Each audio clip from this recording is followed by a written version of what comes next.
हम लोग पहुंच गए एनजेपी स्टेशन। अभी हम लोग जाएंगे दार्जिलिंग और फिर आपको मिलते हैं दार्जिलिंग पहुंच के। तो बेसिकली दार्जिलिंग पहुंचने के लिए सबसे पहले आपको न्यू जलपाईगुड़ी रेलवे स्टेशन या बागडोगरा एयरपोर्ट पर उतरना पड़ेगा। यहाँ से आप टैक्सी या बसेस के थ्रू दार्जिलिंग पहुंच सकते हो, या ऑफ कोर्स ट्रेन भी है, but that not so convenient, so people always prefer taxis and buses, but we booked for transportation through a travel agency, that is Happiness Tour and Travels. They provide us very good service. You can choose the places as for your choice. You can book the entire package through Happiness Tour and Travels.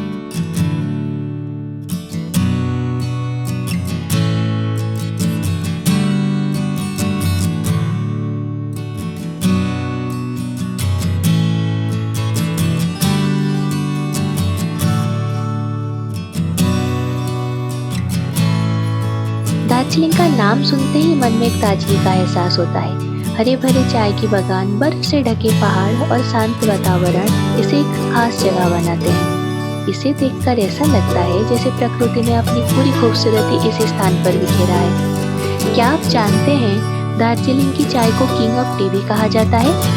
Darjeeling की चाय विश्व प्रसिद्ध है। यहाँ की चाय की पत्तियाँ कई सामग्रियों से बनी होती है जो इसे विशेष बनाती है। दार्जिलिंग का इतिहास काफी रोचक है। इस क्षेत्र का प्रारंभिक इतिहास तिब्बती बौद्ध संस्कृति से जुड़ा हुआ है। 19वीं शताब्दी के मध्य में ब्रिटिशों ने दार्जिलिंग की चाय की पेशकश देखी और इसे अपने शासन का एक हिस्सा बना लिया। उनके समय में ही यहाँ की चाय बागानों की स्थापना हुई जो आज विश्व भर में प्रसिद्ध है।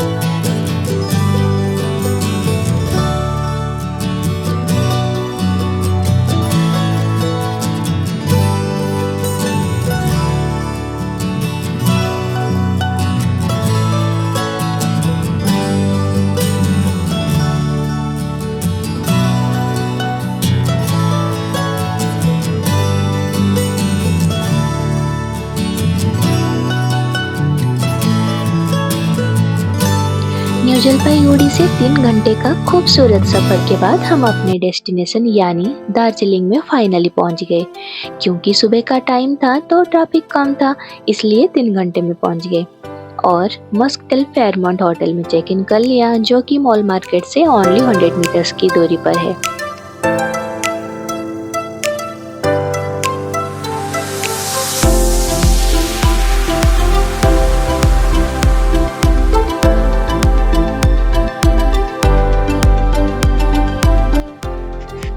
दार्जिलिंग का मॉल मार्केट एक ऐतिहासिक और खूबसूरत बाजार है जो अपने अनोखे उत्पादों और संस्कृति के लिए जाना जाता है। यहाँ आपको मिलेंगे हस्तशिल्प, ऊनी कपड़े, चाय और बहुत कुछ। ये मार्केट दार्जिलिंग के दिल में स्थित है और यहाँ की खूबसूरती ही इसकी पहचान है।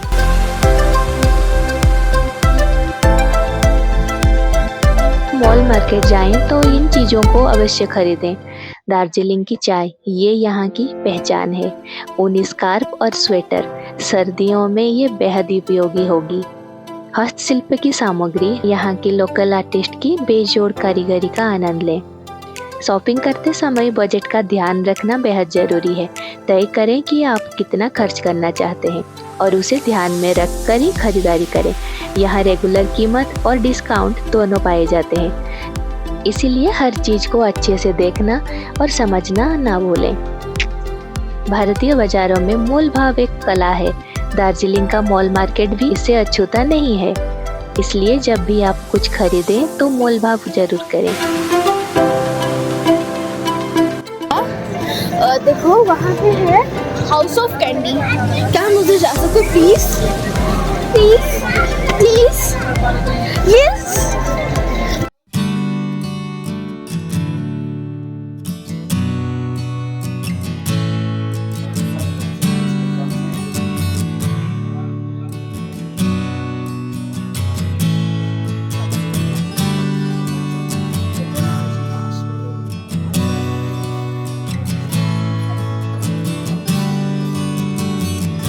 चल अभी हम जा रहे हैं टी बार। आ जाओ चलो।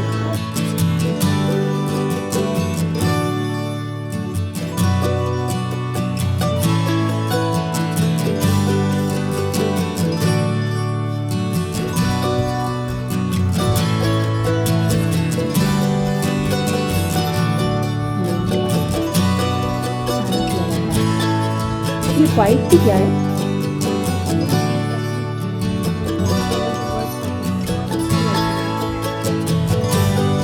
ये कैंडी ट्राई करते हैं। अच्छा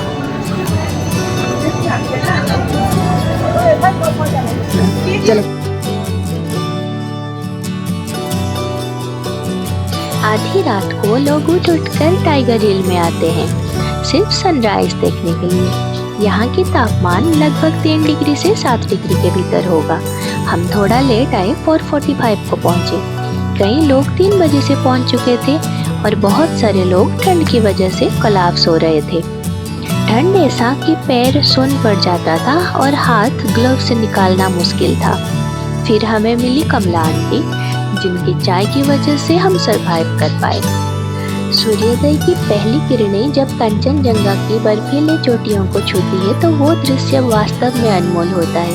कंचनजंगा, जो कि भारत और नेपाल के बीच स्थित है, ये अपनी ऊंचाई और सफेद बर्फ से ढकी चोटियों की वजह से मशहूर है।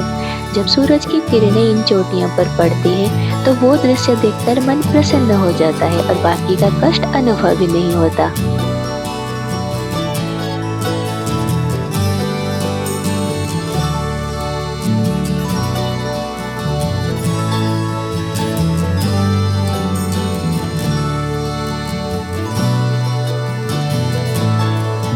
बहुत अच्छा लगा हमको देख के। और पहली बात ये है, ये मेरा जब से पैदा हुआ तब से ये मेरा पहला सनराइज देखी। हाँ, क्योंकि मैं हर दिन 8 बजे उठती हूँ। हैं? नहीं 7 बजे उठते हो, मेरा तबियत अच्छा रहता है तो मैं 8 बजे उठती हूँ।